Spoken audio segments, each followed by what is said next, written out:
विविध भारती पुणे. ठळक बातम्या. पंतप्रधान नरेंद्र मोदी आज सकाळी 11 वाजता आकाशवाणीवरील मन की बात या कार्यक्रमातून देश परदेशातील भारतीयांशी संवाद साधणार आहेत. हा कार्यक्रम आकाशवाणी आणि दूरदर्शनच्या सर्व वाहिन्या आणि न्यूज ऑन एआयआर या मोबाईल ऍपवर प्रसारित केला जाईल. बदलत्या जगात उद्याच्या पिढ्यांना फुलता यावं असं वातावरण तयार करण्याची गरज आहे. मुलांना अश्रूंचं महत्त्व, संवेदनशीलता शिकवा असा सल्ला ज्येष्ठ पत्रकार संजय आवटे यांनी काल इंद्रायणी विद्या मंदिर संस्थेच्या वतीनं आयोजित मावळभूषण कृष्णराव भेगडे व्याख्यानमालेच्या समारोपात बोलताना दिला. पर्यावरण संवर्धनासाठी आलोक काळे यांना तर पत्रकारिता क्षेत्रातील योगदानाबद्दल सुरेश साखळकर यांना पुरस्कार देऊन यावेळी गौरवण्यात आलं.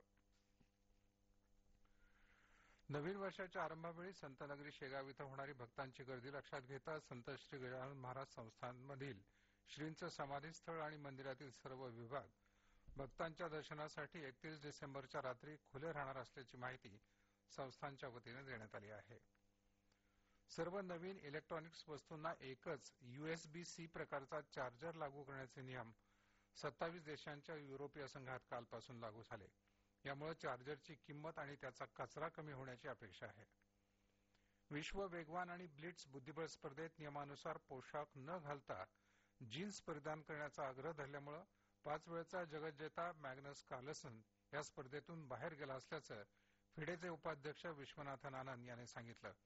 आपण घातलेले कपडे ही तत्वाची बाब असल्याचं सांगून कार्लसननं ते बदलण्यास नकार दिला होता.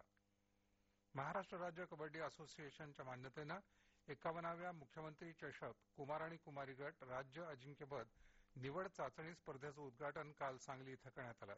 31 जिल्ह्यातून मुलामुलींचे 62 संघ आणि 744 कबड्डीपटू यात सहभागी झाले आहेत.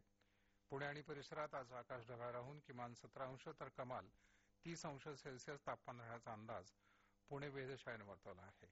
या होत्या आतापर्यंतच्या ठळक बातम्या. यानंतरच्या ठळक बातम्या सकाळी 9:58 वाजून